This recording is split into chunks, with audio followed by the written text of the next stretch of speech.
Hello and Jai Hind student. Let's begin a very simple topic called as phrasal verb. हाँ, ये बहुत परेशान कर रहा है हमारे स्टूडेंट्स को. ग्रामर में एक पार्ट आ रहा है जो फिल इन द ब्लैंक्स के रूप में आ रहा है आपके सिलेबस में, जिसमें आपको एक phrasal verb, yes phrasal verb आपको लगाना है. सर ये फ्रेजल वर्ब क्या होता है, फ्रेज क्या होता है? चलिए इसी से स्टार्ट कर देते हैं पहले कि फ्रेजल वर्ब क्या है. फ्रेजल वर्ब से पहले या वर्ब फ्रेजल से पहले एक टर्म आ रहा है फ्रेज. हाँ, फ्रेज, क्लॉज एंड फ्रेज आपने पढ़ा था. तो पहले समझेंगे फ्रेज क्या होता है. फ्रेज एक ग्रुप ऑफ वर्ड्स को कह सकते हैं, ऐसा ग्रुप ऑफ वर्ड जो कि together in a sentence use किया जाता है. ये ग्रुप ऑफ वर्ड्स होते हैं जो एक साथ होते हैं. याद रखिएगा इसमें वर्ड में कोई सब्जेक्ट नहीं होगा, कोई वर्ब नहीं होगा. It does not contain subject. Basically ये कोई सेंस अपने आप में नहीं बनाता है. ठीक है, अपने आप में does not make a sense, किसी के साथ सेंटेंस में आ जाता है. तो often phrases are used for description of person, thing और इवेंट. चलिए फ्रेजेस का कुछ एग्जांपल देता हूं. फिल्ड विथ जॉय, ये एक फ्रेज है. अब फ्रेज अपने आप में एक कंप्लीट सेंटेंस नहीं है, because it does not have a subject, it does not make a complete sense. हाँ, इसके आने से इसको टुगेदर, यस इट, इस पूरे ग्रुप ऑफ वर्ड्स को टुगेदर मानते हैं. एक और वर्ड पढ़ता हूं, दी girl jumped up and down. तो यहां पर jumped up and down, jumped up and down क्या है? अगेन फ्रेज है. तो अब फ्रेजल वर्ब की बात कर दे. जैसे फ्रेजल वर्ब या वर्ब फ्रेजल क्या होता है? वर्ब फ्रेजल देखिए एक ऐसा ज्वाइनिंग ऑफ वर्ड है, दो वर्ड होंगे इसमें कम से कम, जिसमें मीनिंग मिलकर के क्या आएगी? एक आएगी.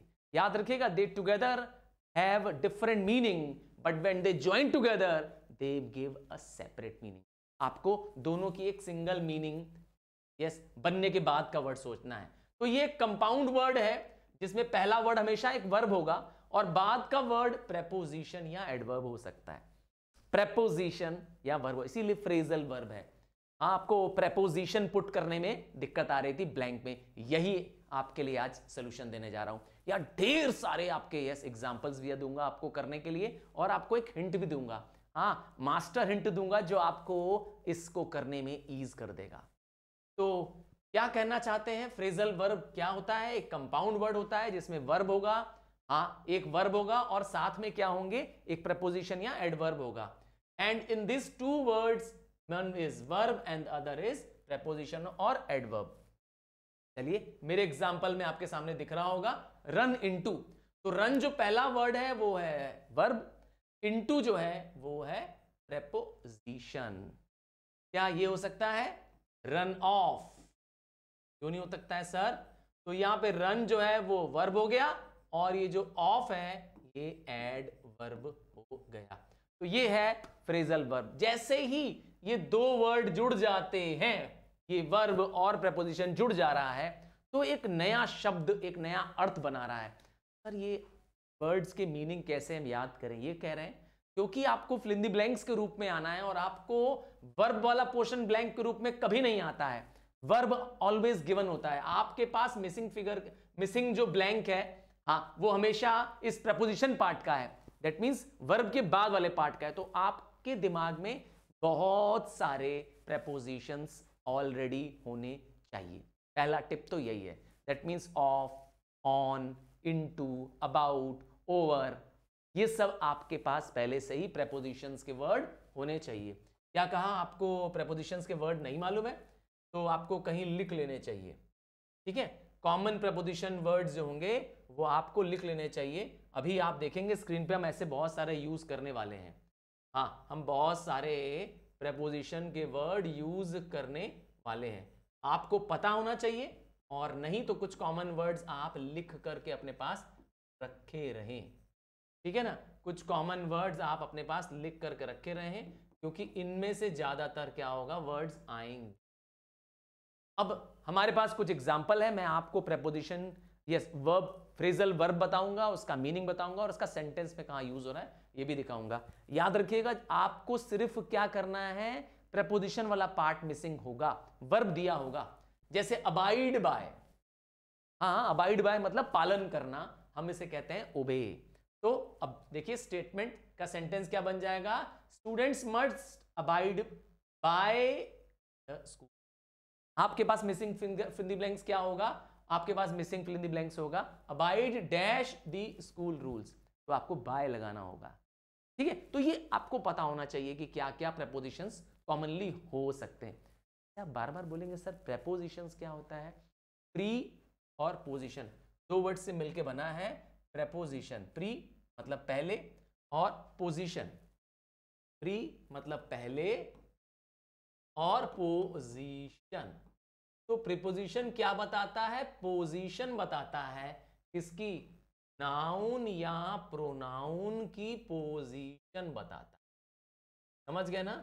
जैसे एक एग्जांपल देता हूं, सिंपल सा देख लिए, the cat is under the table. चलिए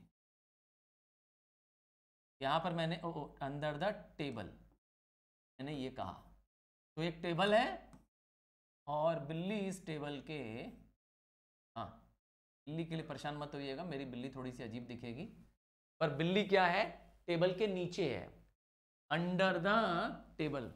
चलिए इसको चेंज कर देते हैं, the cat is on the table. इस बार बिल्ली कहां चली गई है, टेबल के ऊपर आ गई है बिल्ली। क्या कहना चाहते हैं, पोजीशन बता रहा है, इसीलिए नाम है इसका प्रेपोजिशन। चलिए आइए वापस आते हैं, क्लियर हो गया प्रेपोजिशन क्या होता है, on, under, at, for, by, ये सब प्रेपोजिशन। अब कुछ और पढ़ने वाले हैं कॉमन प्रेपोजिशंस के साथ, आपको बताने जा रहा हूं, मीनिंग दूंगा आपको, सेंटेंस दूंगा। एक्ट ऑन मतलब टेक एक्शन, जैसे if the proposed plan is for the benefit of the downtrodden we must act on. देखा, act on it. Next, break into, किसी के घर में ताकत से, फोर्स से घुस जाना।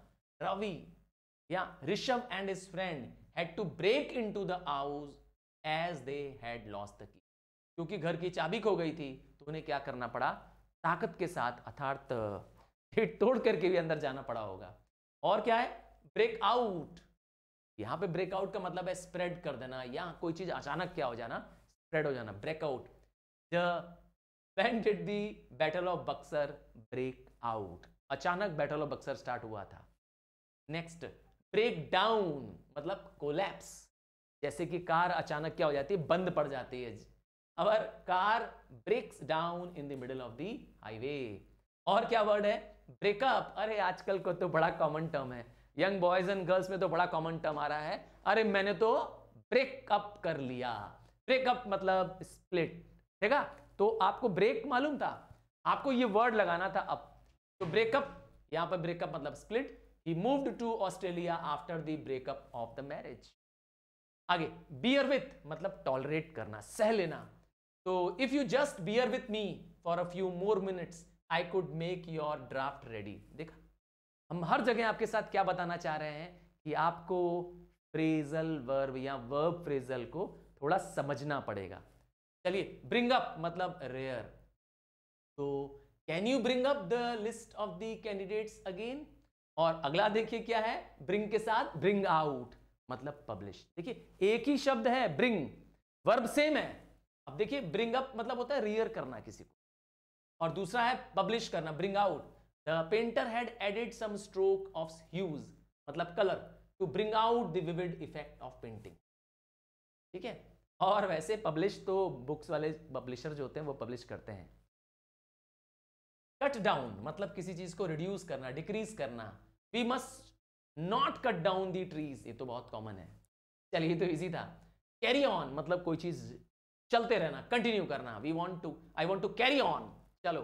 कैरी आउट, ये जरा देखिए, कैरी ऑन के बाद carry out, to put something into action या go through. He has the potential to carry out the big plan, अर्थात किसी बिग प्लान को एग्जीक्यूट करने का उसके पास। देखा, आपको अब करना क्या है, टिप नंबर 2, फ्रेजल वर्ब या वर्ब फ्रेजल कैसे करने हैं। हाँ, तो सबसे पहले आपको क्या करना चाहिए, पूरा सेंटेंस पढ़ लेना चाहिए, keeping that blank missing. Blank में कोई प्रेपोजिशन जोड़े बिना आप पूरा सेंटेंस क्विकली गो थ्रू कर जाइए। क्यों? ताकि आप उस सेंटेंस का मीनिंग बना लीजिए कि क्या वो सेंटेंस कह रहा है। अब उसके बाद आप क्या करिए, प्रेपोजिशन सोचिए। समझ गए? दूसरी टिप। चलिए और करता हूं। कॉल इन मतलब किसी को बुलाना, सम्मन करना। She has not call in with her schedule react. ठीक है, सम्मन मतलब किसी को बुला लेना। कॉल एट मतलब विजिट पे जाना उल्टा। The merchant ship does not call at his proposed destination eight Hong Kong. देखा, कॉल एट मतलब विजिट नहीं कर रही है। नेक्स्ट है कॉल ऑफ, कोई चीज को कॉल ऑफ कर देना, कैंसिल कर देना। फ्लाइट ऑफ लंदन क्या हो गई है, कॉल ऑफ हो गई है। हाँ भाई, वेदर अच्छा नहीं रहा होगा। अब नेक्स्ट वर्ड जो है वो कम से है, कम ऑफ। देखिए ओ डबल एफ ऑफ नहीं है, ध्यान दीजिएगा, ओ एफ सिंगल एफ है। अच्छा, ओ डबल एफ ऑफ जब भी वर्ड आए तो समझ जाइए किसी चीज को क्या कर देना, जैसे टेक ऑफ योर हैट, तो हैट को अपने से दूर करना, जुदा करना, सेपरेट करना, ओ डबल एफ। ठीक है ना? तो यहां पर है ऑफ सिंगल, तो कम ऑफ मतलब to happen as a result of something. The police inspector has made few inquiries but nothing came off it. कुछ नहीं निकला, इंक्वायरी की, कुछ हैपन नहीं हुआ। टू हैपन शब्द है इसके लिए। और कम अबाउट मतलब again happen. How did such terrible accident came about, कैसा हुआ ये एक्सीडेंट। नेक्स्ट है come down, again decrease. The price of computer has come down. देखिए यहां पर कम डाउन क्या हो गया, यस डाउन शब्द आ रहा है डिक्रीज वर्ड के लिए। नेक्स्ट है डील इन, ये वर्ड देखिए, डील इन मतलब trade. The store deals in hardware but not software. तो या डील इन हो गया किसमें हम व्यापार करते हैं। नेक्स्ट है फॉल आउट, देखिए आउट फॉल के साथ आ रहा है। फॉल आउट क्या है, I had fall out with my sister about losing my favourite pen. मेरी सिस्टर से झगड़े हो गए हैं। फॉल आउट मतलब झगड़ा हो जाना। तो मैंने कहा ना, आपको पूरा सेंटेंस पहले पढ़ लेना चाहिए और तब क्या करना चाहिए, वो फ्रेजल वर्ब प्रपोजिशन सोचने चाहिए। फॉल थ्रू अर्थात फेल करना, कोलैप्स करना। Our plan for a picnic में फॉल थ्रू, हाँ मतलब हमारे पिकनिक का प्लान क्या होने वाला है, कोलैप्स होने वाला है क्योंकि एग्जाम आ रहा है भाई। नेक्स्ट गिव इन मतलब सरेंडर कर जाना। Tony nags his father so much for a car that eventually his father has to give in, hid नहीं his। टॉनी ने पापा को इतना परेशान किया कि पापा को गिव इन करना पड़ा, बोला जा भैया तू ले ले कार। नेक्स्ट गिव आउट, देखा गिव इन के बाद गिव आउट, वहां पे गिव इन सरेंडर था पर गिव आउट मतलब क्या होता है, एमिट। हाँ the candle emits light of its own, तो गिव आउट लाइट। ठीक है, चिमनी क्या कर रही है, स्मोक दे रही है। और अगला क्या है, गिव अप मतलब त्याग देना। One should not give up his और हर ड्रीम, अपने सपनों को मत त्यागो। हाँ मैं तुम लोग से भी यही कहता हूं, अपने सपने दिन में देखो। ठीक है, आंखें बंद करके नहीं, आंखें खोल के देखो। चलिए कुछ फ्रेजल वर्ब और है, अभी जो 24 फ्रेजल वर्ब कराए, इसके बाद ढेर सारे मेरे पास फ्रेजल वर्ब है आपके प्रैक्टिस के लिए वर्ब्स हैं। आप कहें तो मैं डिस्क्रिप्शन में आपको ये सब दे सकता हूं आपके रेफरेंस के लिए। अगर आप चाहते हैं तो मैं ये फ्रेजल वर्ब आपको हमारे टेलीग्राम चैनल पर भी है अवेलेबल, आप वहां से ले सकते हैं। हाँ, और हमारे ऐप पर भी मिल जाएगा आपको क्या, ये फ्रेजल वर्ब सारे। मैं एक बार क्विकली गो थ्रू कर दे रहा हूं। देखिए ढेर सारे, आपको हर बार क्या मिलेगा, more phrasal verb with meaning and sentence. पहला आपका फ्रेजल वर्ब है, बाद में आपके मीनिंग है, और उसके बाद मैंने उस पर बेसिक सेंटेंस दिया है। जैसे एड अप टू, तो एड अप टू मतलब होता है किसी को इक्वलाइज कर देना। तो your purchases add up to ₹205.32। या बैकअप, बैकअप मतलब क्या होता है, रिवर्स करना। You have to back up your car so that you can get out. Next है, देखिए अगेन बैकअप थिंग के लिए था यहां पर, अब बैकअप व्यक्ति के लिए है। बैकअप यहां थिंग के लिए है और यहां बैकअप किसी व्यक्ति के लिए। बैकअप मतलब होता है किसी के सपोर्ट में होना। My wife back me up over my decision to quit the job, मेरी वाइफ मेरे जॉब छोड़ने पे मेरा सपोर्ट कर रही है। अब ब्लो अप, एक्सप्लोड करना। देन ब्लो समथिंग अप मतलब होता है किसी में हवा भर देना। ठीक है ना। अब break down, again break down मतलब होता है किसी का काम फंक्शनिंग बंद करना, जैसे कार ब्रेक डाउन हो गई थी। अगेन ब्रेक डाउन का एक और अर्थ भी है, गेटिंग अपसेट भी है। यार ध्यान से देखिए, एक एक ब्रेक पे, यहां व्यक्ति के लिए है और यहां वस्तुओं के लिए है। चलिए, ब्रेक इन देखिए, किसी के अंदर फोर्सफुली घुस जाना, और ब्रेक इनटू का मतलब भी वही है, फोर्सफुली एंटर कर जाना। somebody break in last night, तो कोई बिल्डिंग में घुस गया लास्ट नाइट और चोरी कर लिया, स्टूडियो को चोरी कर लिया। The fireman had to break into the room. आपको देखना है कि ब्रेक इन कि ब्रेक इनटू। चलिए, नेक्स्ट है ब्रेकअप, और फिर से है ब्रेकअप। यहां पे ब्रेकअप है किसी रिलेशनशिप को तोड़ देना, और यहां पे ब्रेकअप है स्टार्ट लाफिंग। चलिए, अब है ब्रोकआउट। अब ब्रोकआउट में क्या है? ब्रोकआउट मतलब भाग जाना। दूसरा है ब्रोकआउट इन, यहां पर है to develop a skin condition. I broke out in a rash after camping trip. तो कैंपिंग ट्रिप के बाद मेरे शरीर पे, मेरे स्किन पे रैशेस आ गए हैं।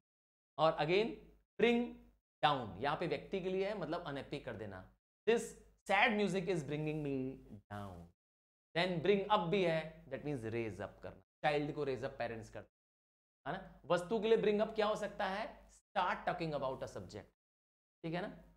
तो आपको क्या देखना है, मैं आपको लिए ढेर सारे वर्ड्स ये दिए जा रहा हूं, और ये सारे वर्ड्स आपके प्रैक्टिस के लिए। तो थैंक यू, और प्लीज ग्रामर को एक दिन का केक वॉक मत बनाइए। आपको इसके लिए क्या करना होता है? रेगुलरली रीड करना होता है, अपनी नॉलेज को अपडेट करना है। क्योंकि अगर आपको लगता है कि आप कुछ रीडिंग करना पसंद करते हैं, रीडिंग अगर नहीं इंटरेस्ट है आपको स्टोरी बुक रीड करने का, तो प्लीज़ लिसनिंग करिए, पॉडकास्ट सुन लीजिए। कुछ अच्छे पॉडकास्ट आपके पास इजीली अवेलेबल हैं। हाँ, आप चैनल्स बहुत सारे यूज़ कर रहे हैं, प्लीज़ उसमें सुनिए। नहीं तो किसी अच्छे न्यूज़ एंकर की न्यूज़ सुनिए, गुड न्यूज़ सुनिए। तो कोशिश करिए इंग्लिश वाले प्रोग्राम्स को, ताकि आपके ब्रेन में क्या हो, इंग्लिश फीडिंग होते जाए। आपकी ऑटोमेटिकली, मैं कह रहा हूँ, प्रॉमिस कर रहा हूँ, इंग्लिश इंप्रूव हो जाएगी अगर आपने एक हफ्ता भी लगातार क्या कर दिया, इंग्लिश न्यूज़ सुन लिया। सच में ट्राई करके देखिए, इंग्लिश जोक्स पढ़िए। अगर आपके घर टाइम्स ऑफ इंडिया आता है, इंग्लिश की स्टोरीज पढ़ लीजिए, शॉर्ट स्टोरीज पढ़ लीजिए। हाँ, कुछ भी ऐसा करिए जो इंग्लिश में हो। Thank you and bye. Keep learning, keep improving English.